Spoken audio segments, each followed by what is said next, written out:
Yeah, I thought it was a great weekend for us. We learned a little bit. We had our first loss, and it was bound to happen sooner or later. I think there's been 2 teams in the history of our sport. I could be wrong on that, actually. Don't quote me on that one. That have gone undefeated in the season, won a national championship. So we lost to a really, really good TCU team, and our team has been grinding. And we talk a lot about everybody in the country is getting better. We just need to do it faster and work harder, and they've done that. And I thought we ran out of gas a little bit. And then I thought we learned a little bit of how we need to act and battle against a really good volleyball team. And I thought they did some things that we normally do really well, better than us, and I thought we got a little frustrated. But I thought we figured things out by the third set. We learned from it, and I think we'll be better as a whole. And then the other 2 wins, I think it was the last match, and it's kind of like winning a bronze medal, losing a gold medal match a little bit. You had a great weekend, and all of a sudden there's one match that paints it in a different light. We beat 2 really good volleyball teams in Utah State, who was receiving votes before the weekend, in the top 25, and Northern Iowa, who ended up beating TCU and beat some pretty good teams in the weekends in the past, including LSU in our conference. So overall, happy with where our team's at. We got a really, really cool test at home against Houston this weekend. And then the other thing I just have to bring to light is I thought the 12th man was awesome in a bunch of different ways this weekend. I thought we had fish camp night on Thursday, and just the student section was unlike anything I've ever seen.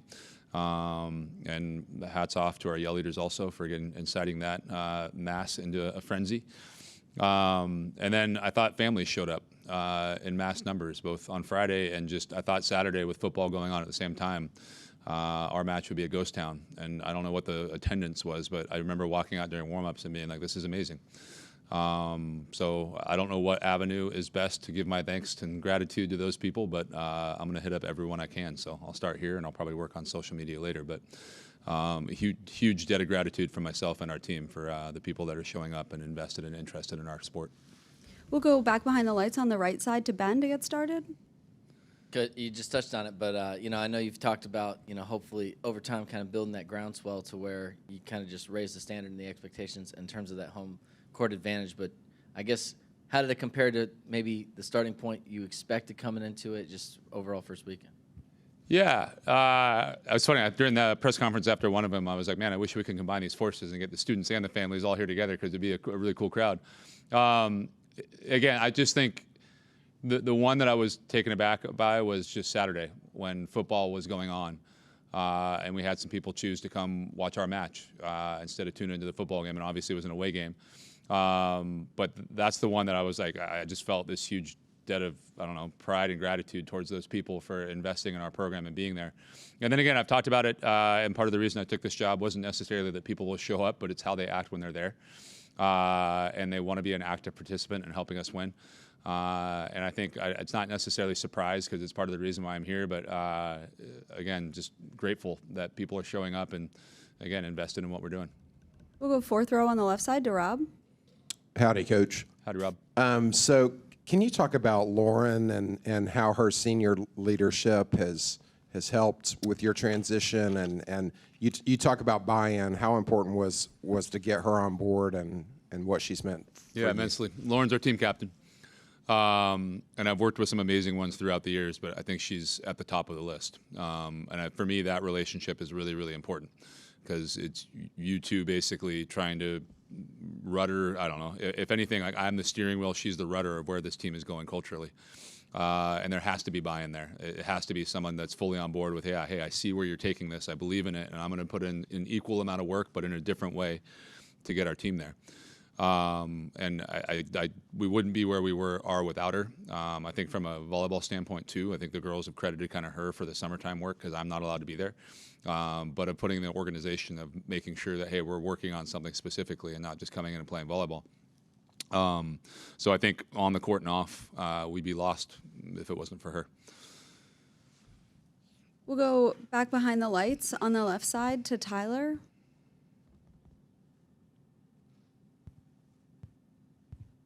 Yeah, Jamie, you said you got a kind of unique challenge coming in with a pretty good Houston team. What is it that they do well that's going to kind of challenge you guys, and what I guess do you anticipate out of that match?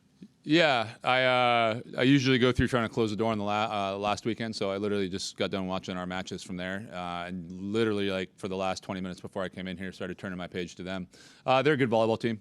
And I think if you see anybody that's a good volleyball team, they mastered the fundamentals.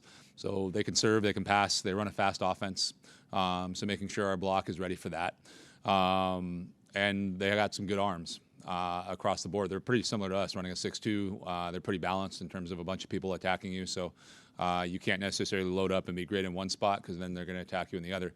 So making sure that we're ready to do that. But I think practice will be a little bit more about us probably for the next 2 days. I think the TCU match taught us some things that we need to work on a little bit. So I think it'll probably be 80% us, 20% them.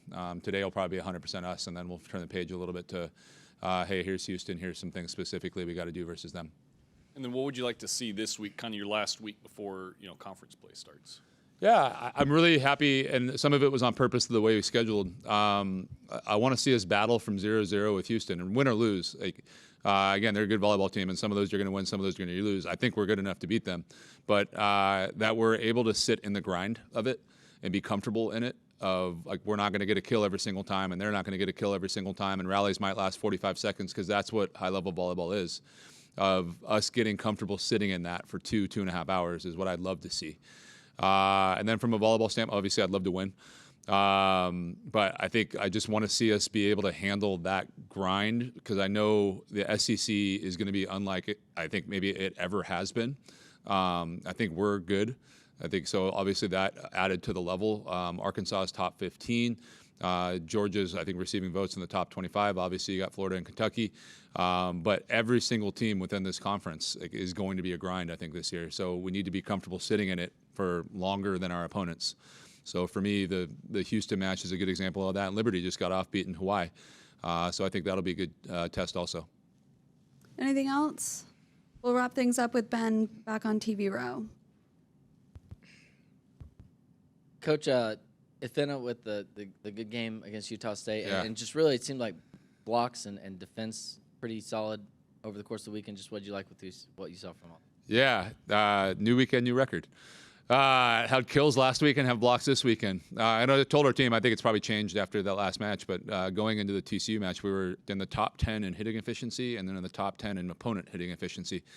And for me, it's one of the biggest things I look at is what that gap is between those two. And if it's larger, you're going to win a lot of volleyball matches. So the thing I told our team is, I'll get to Ifena afterwards, but I'll talk about the team first, is I think leading into the weekend, I was like, man, I'm going to be really sad the day we hit under 300.